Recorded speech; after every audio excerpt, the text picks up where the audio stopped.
सबसे पहले मैं झुंझुनू के इस पवित्र संस्थान डॉक्टर भीमराव अंबेडकर पार्क में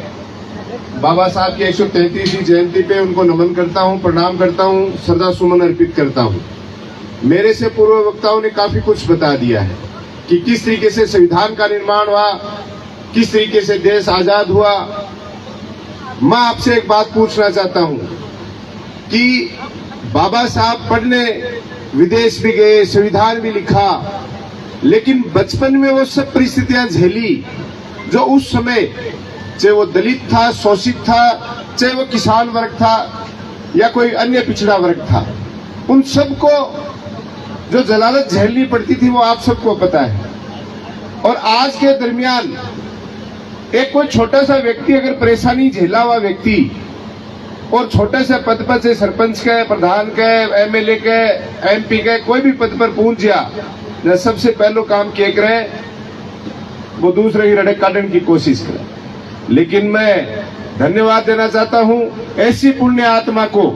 जिन्होंने सारी परिस्थितियां देखने के बाद और जब मौका आया उनके हाथ में संविधान लिखने का,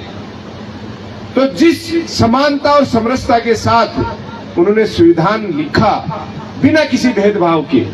सबको समानता का अधिकार दिया, ये कोई बहुत ही बड़े दिल का व्यक्ति कर सकता है। ये सबसे अनूठी बात है जो बाबा साहब भीमराव अंबेडकर को सबसे अलग करती है। वरना बाबा साहब भीमराव अंबेडकर के द्वारा दिए गए संविधान की आज भी अपन समाज में देखते हैं। अभी पितराम जी का आदमी जो शिक्षक रहते हुए काम करके, सेवा करके आज अठे तक पहुंचा ही, और गलती से कोई ने छोटी सी कलम मिल जाए बापू की भी तो वो टंडका कर लाग जा, ना ना ना, मेरे मान कोट बटो और जे बन जा वो अफसर है, वो भूल जा, नहीं नहीं नहीं, गांव ढाणी के लोगों से मतलब नहीं है, मेरा प्रोटोकॉल है, मेरा एक सिस्टम है। अरे भाया क्यों इस सिस्टम को नहीं और संविधान को निर्माण कर दियो, नहीं तू भी हमारा बराबर हो रही, खेत में लावणी के लागे रहतो, और शिक्षा को अधिकार और समानता को अधिकार मिल गो। लेकिन कुछ लोग भूल जाते हैं इन बातों को, और वो ही सबसे बड़ी समस्या के कारक हैं इस समाज में। ऐसे लोगों से, और मैं तो कहता हूं अगर कोई भी व्यक्ति जो यहां पधारा है, जो वास्तव में बाबा साहब भीमराव अंबेडकर को सच्ची श्रद्धांजलि देना चाहता है, बाबा साहब के बारे में जानकारी आज नेट पे भी उपलब्ध है, बड़े बड़े साहित्यों में भी उपलब्ध है, कोई बच्चा, बूढ़ा, बुजुर्ग जो भी चाहे आसानी से जानकारी मिल सकती है कि किस तरीके से संघर्ष किया, किस तरीके से संविधान लिखा। इन रटी रटाई बातों में सार नहीं है, कोई भी लिख की पटकी ला के बोल सके और है। लेकिन सच्चाई वो है जो बाबा साहब की वास्तविकता को, अहमियत को समझ के समाज को धरातल पे उतारने का काम करता है, कोई पीड़ित, शोषित, दलित वर्ग की मदद करता है।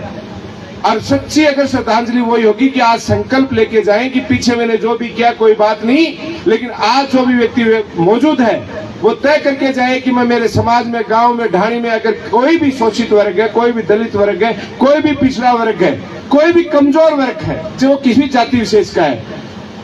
पूरी साल में कम से कम 10 लोगों की मैं मदद करके अगली बार इस प्रोग्राम में आऊंगा,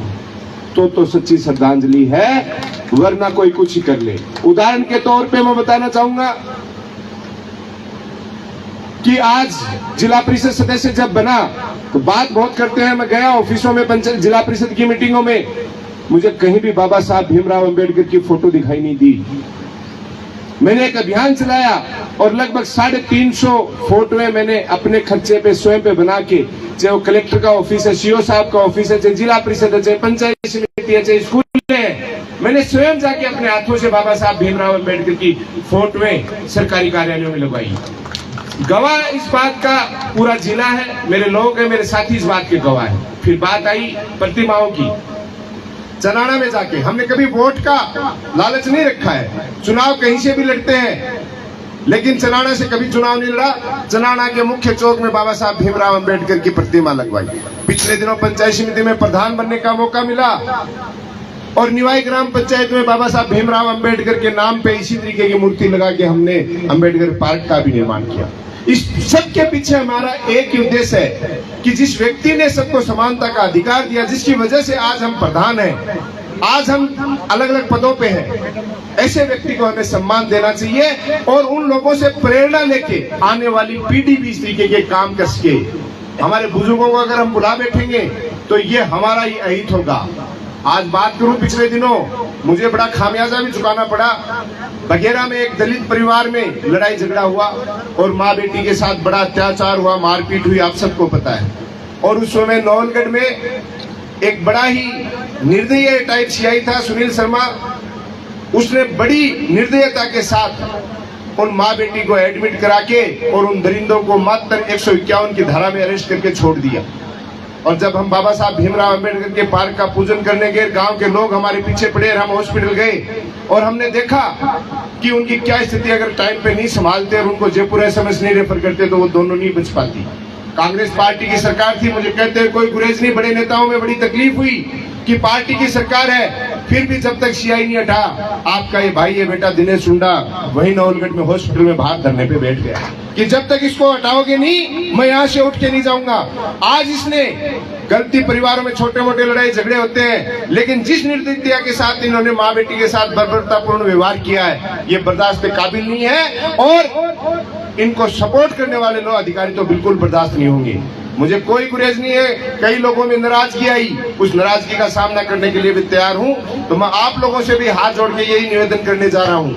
कि सच्ची श्रद्धांजलि बाबा साहब को तभी होगी जब हम अपने आसपास गांव ढाणी किसी भी वर्ग परिवार का कोई भी कमजोर शोषित वर्ग व्यक्ति बिना किसी जाति भेदभाव के हम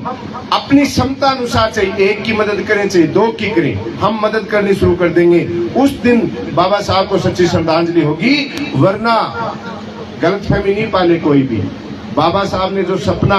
और जो हमें मार्गदर्शन दिया था कि जिन बाबा साहब की जो मुहिम है, समाज का अंतिम छोर पे बैठा वंचित व्यक्ति, आप क्या सोचते हो हम शहरों में रहने लगे, अपने आसपास का माहौल देखने लगे तो क्या सारा देश सुधर गया?